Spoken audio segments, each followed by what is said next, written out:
दो शब्दों की दिव्य चेतना राष्ट्रभाव संचारती, वंदे मातरम गाकर कर लो भारत माँ की आरती। उन्नत शीश हिमालय जिसकी शुभ्र ज्योति दिखलाता है, मलय पवन आंगन की बगियों को महकाता है। तेरी सुषमा अतुलित सब जग सुमन चढ़ाता है, सागर की लहरें भी माँ तेरे चरण पखारती, वंदे मातरम गाकर कर लो भारत माँ की आरती। सर्वप्रथम माँ शारदे को नमन। आज के इस शुभ अवसर पर मैं गुलामी की जंजीरों से मुक्ति दिलाने वाले वीर शहीदों रणबांकुरों को श्रद्धा सुमन अर्पित करती हूँ। साथ ही गणतंत्र दिवस के जश्न में शरीक होने आए सभी मेहमानों महानुभावों को शुभकामनाएं व बधाइयाँ देती हूँ।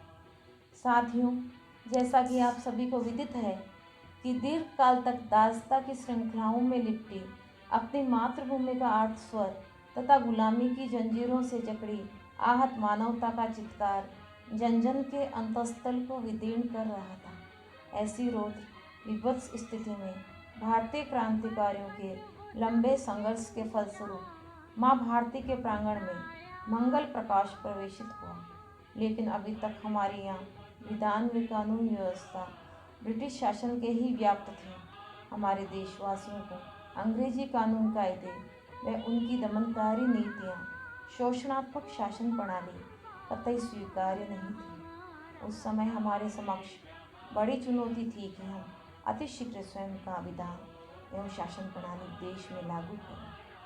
डॉक्टर भीमराव अंबेडकर जी के कुशल नेतृत्व में संधारित कमेटी ने 2 वर्ष 11 मास 18 दिन में हमें हमारा संविधान सौंप दिया, जिसमें उन्होंने हमारे देशभक्तों की सर्वजन हिताय सर्वजन सुखाय की भावना को सर्वोपरि स्थान देकर गणतंत्रात्मक शासन व्यवस्था की सौगात दी, जिसमें जनता का जनता के लिए जनता द्वारा शासन है। हमारा संविधान हमें सामाजिक, राजनीतिक, आर्थिक समानता व स्वतंत्रता के वो सभी अवसर व अधिकार प्रदान करता है, जिसके माध्यम से हम एक बेहतर नागरिक के तौर पर स्वयं का, समाज का व देश का चहुमुखी विकास कर सकें। अतः मैं आज इस शुभ अवसर पर हमारे संविधान निर्माण में प्रत्यक्ष व अप्रत्यक्ष रूप से योगदान देने वाले महामनाओं को श्रद्धा सुमन अर्पित करती हुई हार्दिक आभार प्रकट करती हूँ। साथियों,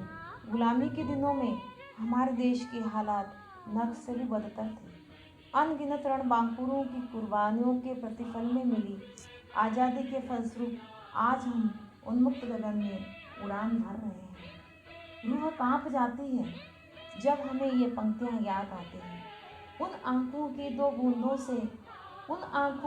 बूंदों से समंदर भी हारे होंगे, जब मेहंदी लगे हाथों ने मंगलसूत्र उतारे होंगे। साथियों, आज मुझे पुष्प की वो पंक्तियाँ भी याद आ रही है, जिसमें उसने बड़े ही सुंदर शब्दों में अपनी अभिलाषा प्रकट की। चाहे नहीं सुरबाला के गहनों में गूंथा जाऊं, चाहे नहीं सम्राटों के शव पर हे हरि में डाला जाऊं, चाहे नहीं देवों के सिर पर चढ़ूं, भाग्य पर इतलाऊं, मुझे तोड़ लेना वनमाली, उस पथ पर देना तुम फेंक, मातृभूमि पर शीश चढ़ाने, जिस पथ जाएं वीर अनेक। साथी, मैं जानती हूँ कि पुष्प की भांति आप सभी का मन भी मेरा रंग दे बसंती चोला, ए मेरे प्यारे वतन, सारे जहाँ से अच्छा हिंदुस्तान हमारा, जैसे देशभक्ति गीतों की गूंज और शहीदों की शहादत को याद कर गौरवान्वित होता है। लेकिन हमें इस देशभक्ति के जज्बे को हमारे दिलो दिमाग में स्थायित्व देना है, तभी हमारे वीरों को, शहीदों को सच्ची श्रद्धांजलि होगी। ये पावन पर्व है कुछ प्रण लेने का।